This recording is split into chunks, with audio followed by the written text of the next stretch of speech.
Daniel Penny has now surrendered to police to face a charge of second-degree manslaughter in New York City. On May the 1st, Penny placed Jordan Neely in a chokehold on the F train, ultimately killing him. Now you can see from this footage that Daniel Penny is being led out of the police station in handcuffs after his arrest. Now, as a reminder, here is what happened on that day in the subway car. Shortly after 2 p.m. on May the 1st, Neely walked into the F train at the 2nd Avenue station and began shouting that he was hungry and thirsty. "I don't have food, I don't have a drink, I'm fed up," Neely screamed. "I don't mind going to jail and getting life in prison.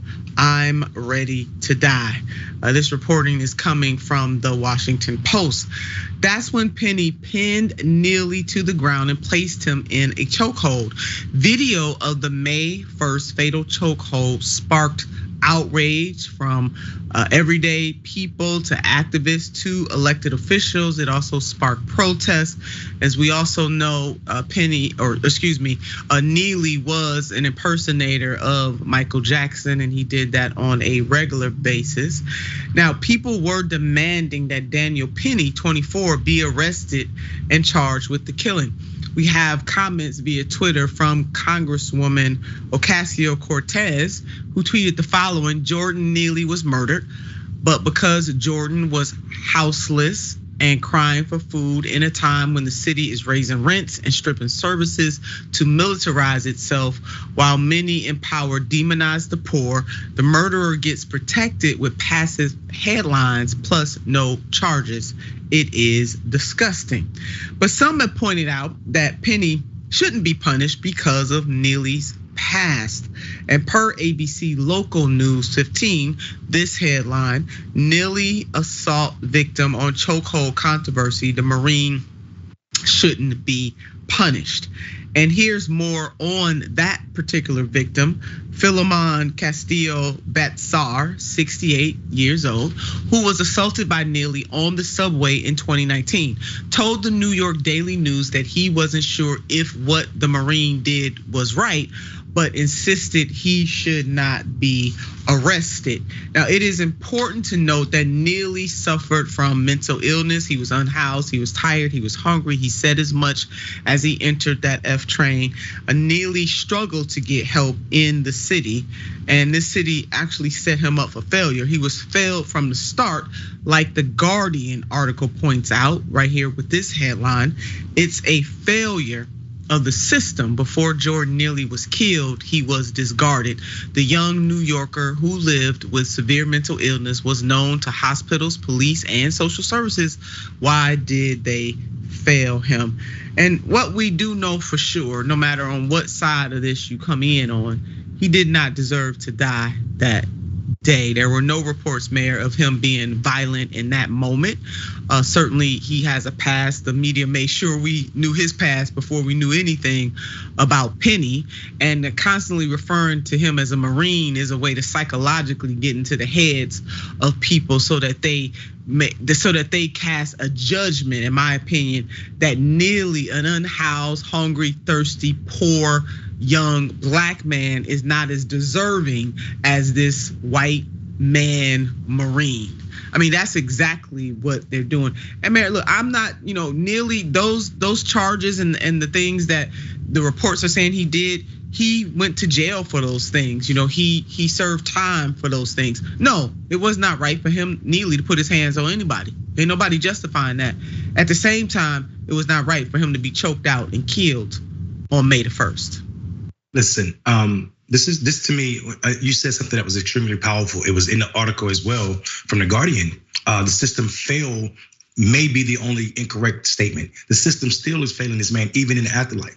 The fact that his murderer was charged with second degree instead of premeditated first degree murder. And I think people can say what they want to, but this is a premeditated murder. You sat there and listened to him act, and as a Marine, you know exactly what that chokehold will do. You know what the intentions are. So just because you're acting out of passion or your anger does not erase the fact that this was a deliberate act, and you continue to choke him even when his body was motionless. This is a murder. This is not a manslaughter. And I think people, just as you said, are making this something smaller than what it really is. This is a white man waiting to attack this black man. This is a perfect opportunity.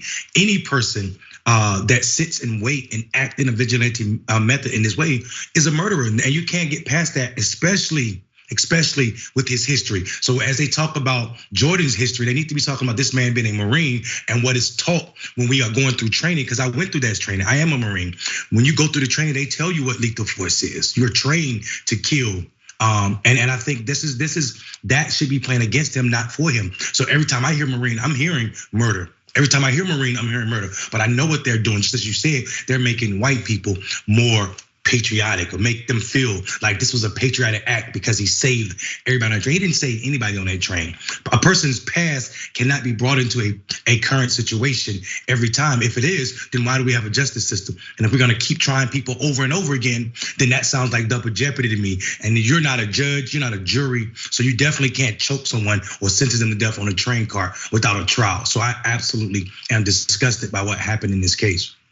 And to continue to bring up what he did in the past, as many articles have laid out, he was a known entity in New York by the officials that mattered most in terms of trying to get him care. Certainly it's not the police's job, that's not their job to get him care, but the social workers, the entire system itself really failed everybody in this case. And Mayor, what do you say about, because I've been having conversations with people who are very close to me who feel as though the threat, like how one felt in the moment that Neely was there, is important too. Like what one person deems a threat, another person might not deem a threat. And that if you are up in somebody's space, that they have a right to get you out of their space. Now, this person didn't say that Neely should have been choked out, but just they have endured encounters, if you will, that were very uncomfortable and troubling,